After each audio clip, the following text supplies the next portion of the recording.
Anthony Watson, Turning Jobob. Point contributor, among other things, dancer, Nashville dance star, might I add.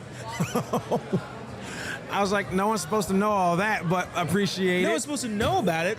You post it on the internet. Everybody who knows who you are knows that about you, I That think, was at this so point. long ago. What do you mean so long ago? It just, like, recently, I feel like. You don't dance anymore? I haven't danced in a couple of months, but yeah, I haven't That's danced. not, to me, that's yesterday. I'm curious about that. I'm curious about, like, the Nashville dance scene. Yeah. Right? In pop culture, it's kind of difficult to find where conservatives are. Yeah. Where are they? They're not in movies because they got outcast from them. They're not in music, generally speaking. Country music, though, is very much like that. What is it about country music, and more specifically the line dancing community, that makes them conservative? It's your typical, like, backwoods, like, people that just like to get together in dirt and, just have fun. It's kind of like, black people at barbecues.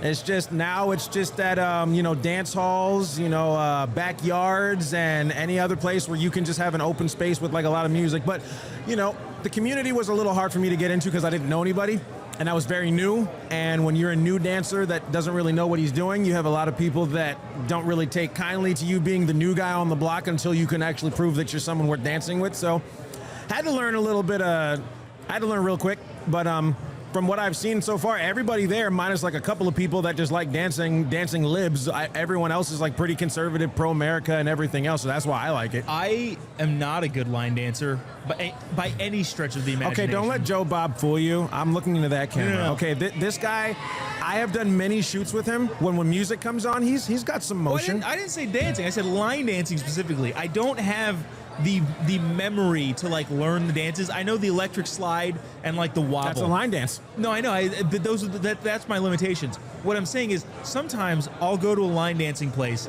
and try to learn, and I'll look like an idiot. And in some places they're cool about it. They're like, yeah, it's fine. You're doing your thing. Other places they're like, get off of my floor. The best line dancer I've ever seen was not a guy in a cowboy hat. It wasn't a girl in Daisy Dukes. It was this 35-year-old Asian guy in shorts and tennis shoes who knew every single move to every single dance. To be honest, that's one of the things that you may not know, but like a lot of the country dancers, all of the people who are new and like still getting better are the ones that show up looking country. They're the ones that will wear the belt buckles and jeans, and they'll wear boots, and then they'll wear their caps. The girls will wear their Daisy Dukes, their boots, and then, everything else. Seasoned dancers who are like used to winning competitions that dance every night of the week at different dance halls, they come out in just like joggers, sweatpants, and like sneakers because they're moving so much. And when you're in boots, the boot's tight, it's very constrictive, it's very uncomfortable after a while. Your feet get really sore and they hurt. So anyone that you go to a dance hall and you see people dancing in sneakers, those are the advanced dancers. That's the telltale sign to tell if that's... When it was kind of funny because there was no expression on this guy's face. Everyone else is like, da, da, da, da, da, da. This guy's like, boom, boom, boom, boom, boom, boom, boom. Okay, you remember the old school like Disney movie Peter Pan? Yeah, Vaguely. Well, okay, which...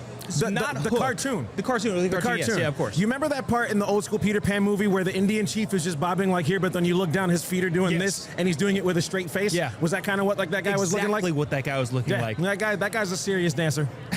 Yeah, he's a real one. What else are you up to? I released a song with Mason Musso. They just played it in general session. We wrote it called I Love the USA. Mm-hmm. Put that out. And he's actually here somewhere. I haven't seen him much since I've been here. And doing music, getting ready to go out on the road again. School year's about to start. And it just feels like it just ended a couple of weeks ago. And now in August, it's about to get rolling again. But work never stops when we have a country to save. Yeah, it's, you know what's I think really interesting about let me start it this way.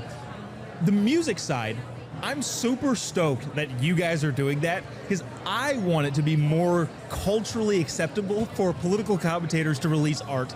Like, I want to put music out there, but I think people would be weirded out by that. Like, I've used the context of, like, imagine if Tucker Carlson dropped a rap album. Like, you'd be like... Ben Shapiro tried it, and it didn't go so well. No, but he was doing it comically, right? That was a joke. And that's fine that it was a joke. It was just that, like... I don't know. I feel like it would be weird if I just put EDM music out. Okay, first of all, this guy's got a banger out there called Young and Free. Why do you know that? You can take my young, but you'll never take my free. Not exactly how it goes, but that's fascinating that you have that memory. Hey man, I do all of my research on my friends, and I'm that friend that tells everybody else, if you call yourself a friend to somebody, you don't try to get free things out of them. You support them in what they do, and you do it 100%. Because if you can't get your friends behind what you're doing, then why are you even doing it? You know? But there are limits, and that sometimes makes you a stalker. Not in this case. I'm just saying. Well, in this case, it might be true because I found out that Jobob was in a boy band, but none of you knew that. This guy danced, sang, and did all of it. This is why we started this whole thing off talking about dancing. I miss the dancing sensation. Girl, you know it's true. Ooh, Wow. Ooh, ooh. Wow. I love Why you. do you know that? That was like 15 years ago. This guy really broke it down with his. I don't even know how to respond to this. Well, let's switch this interview around. So, Jobob, as a political commentator in the world we find ourselves now, where do you think that you as a commentator can now find a place to now start introducing your side of comedy in art to now start alleviating the pressure of politics? That's so deep. I don't know. I like doing stand-up, and stand-up is a way, an outlet to make fun of the absurdities that exist in the world that people are trying to continually push. It's somewhat difficult to blur the lines between like a serious conversation, because like you've been here, right? You talk to people in this world that are like hyper. Jack Posobiec is going to be here in like an hour, right? Jack is a very serious person, and that's great. We need that sort of stuff. Sometimes it's difficult because I don't know what I was like, I'm going to talk about aliens, and I don't know if he's going to think that's cool or not. And he'll talk about, hey, if you say aliens, he'll be like illegals. Yes, yeah, probably. So, okay, here's my question for you. What was your worst joke that I think you ever tried to write, and what was your most successful one? It was yesterday at CLS. Oh, that was your worst one? Oh, it was like terrible. Your whole comedic career. No. Yeah. Like the one that you would say flopped the worst. So yeah, yesterday at CLS, I on whatever night before yesterday, so Thursday night, I was in my hotel room thinking like, what am I going to do? And I thought I'm gonna do a pro-America speech in Gen Z speak. So like, yo, fam, you did the whole skibbity. This country slaps, skibbity doo dah, whatever. I thought it would be hilarious. I didn't know that was already a trend. And it's super cringe now to do that, okay? And so that was the worst joke, because if a joke doesn't work, you can move on to the next joke. Right. But I was locked in. I had this whole speech on teleprompter. I couldn't get out of it. I couldn't just be like, all right, I guess I'm going to stop. So we'll be right back after a message from our sponsors. It lasted for several minutes of bad. So like that honestly was the worst, I think. Okay, so me, as somebody who loves improv, which if you guys haven't seen any of Jobob's improv work, it is phenomenally funny. It's like, whose line is it anyway? Before conservatives. I don't think people know what Whose Line Is It Anyway is. It's been off the air for lots of years. Not if you're a real fan of comedy. True. And it's back on the air now. In a worse form. Yeah, of course.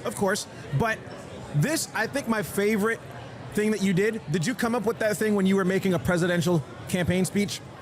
And in my first day in office, I intend to get rid of, and someone else in the background is supposed to say something. And I remember watching you do something with somebody, and then Jobob's thing that he blurted out was, I intend to get rid of, and he goes, minorities. And the whole room lost it. It was satire. The joke for the audience watching at home is that you're delivering your campain speech. Oh, I'm inserting. Wait, can we do an improv session of that right now? And see how I recover? Yes. Okay, so how does it, you insert, let me see, how do I start this? Okay, so my fellow Americans, I am so honored to be here as your duly elected 48th President of the United States. And on my first day of office, I swear that on my first day, I'm going to pen to ban any belly buttons. Because